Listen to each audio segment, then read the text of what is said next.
wabarakatuh. Halo semuanya, sebelumnya perkenalkan nama saya Eka Susanti dengan NPM 22411106 dari kelas manajemen 22B. Nah, di sini saya akan menjelaskan materi mengenai manajemen rantai pasok.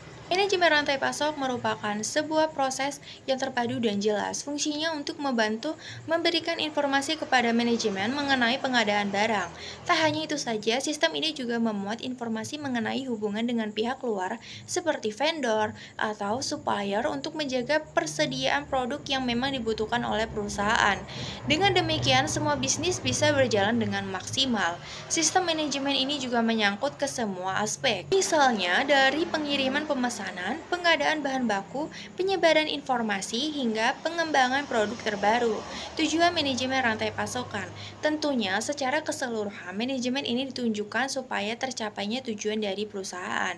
Perusahaan pastinya menginginkan produk dibuat bisa meningkatkan kepuasan terhadap pelanggan. Dengan demikian, ini adalah tujuan utama dari dibuatnya sebuah manajemen rantai pasok. Tujuan lainnya adalah untuk memastikan keseluruhan aktivitas mulai dari produksi, penyimpanan, hingga distribusi.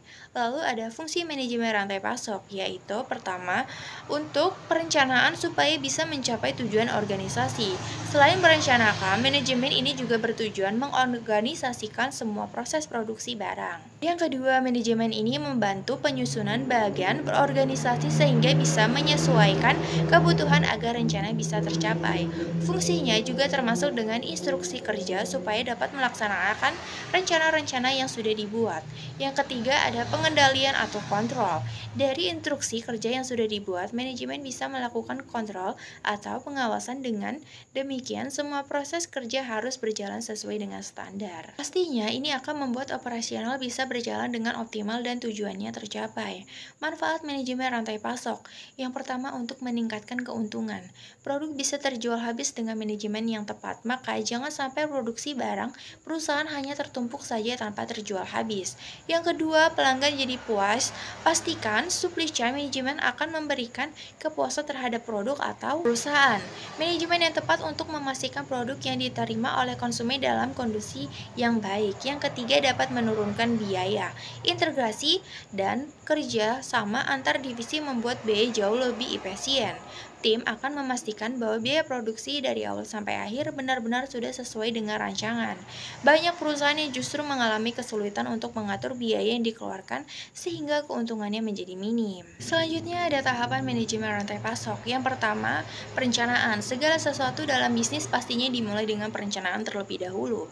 Perencanaan ini biasanya dimulai dengan merencanakan kebutuhan dari konsumen, perencanaan produksi, pembelian, bahan baku, sampai dengan tenaga kerja dan transportasi. Dengan adanya perencanaan ini, perusahaan jadi tahu apa yang harus dilakukan dalam kurun waktu ke depan. Yang kedua ada pengadaan barang. Setelah sudah membuat perencanaan yang matang, saatnya untuk melakukan pengadaan barang untuk menunjang produksi. Pengadaan barang ini merupakan tugas penting dari procurement management. Dengan bantuan tim khusus ini, maka perusahaan bisa mendapatkan barang dengan harga yang paling baik dengan kualitas yang sesuai dengan kebutuhan. Proses pengadaan juga akan jauh lebih cepat apabila terdapat manajemen yang jelas. Procurement management akan membuat sistem pengadaan barang yang jelas, misalnya membuat tender untuk semua supplier dan vendor, memilih supplier atau vendor yang sesuai dengan kebutuhan, hingga melakukan pemesanan dan juga melakukan kontrol terhadap barang yang dibeli. Yang ketiga, produksi. Semua bahan baku kemudian akan diolah menjadi produk yang siap dijual kepada konsumen. Tidak hanya melibatkan sumber daya manusia saja, proses ini juga melibatkan mesin. Yang keempat, ada pengelolaan penyimpanan. Setelah produk jadi, tentunya tidak bisa langsung dikirim atau diterima oleh pelanggan dan memerlukan gudang atau tempat penyimpanan. Proses penyimpanan juga harus jelas. Harus ada pencatatan mulai dari pemasukan barang, pengambilan, hingga mungkin terjadi pengembalian barang. Lalu yang kelima ada proses pengiriman. Proses akhir dari produksi barang tentunya adalah proses pengiriman ke pelanggan. Kurir dan transportasi menjadi dua hal yang penting dalam proses ini. Perlu melakukan pencatatan dan pelacakan sehingga proses pengiriman berjalan dengan lancar. Perusahaan perlu memastikan bahwa barang tersebut benar-benar sudah diterima dengan baik oleh pelanggan. Baiklah, sekian penjelasan dari saya mengenai manajemen rantai pasok. Sekian dan terima kasih. Wassalamualaikum warahmatullahi wabarakatuh.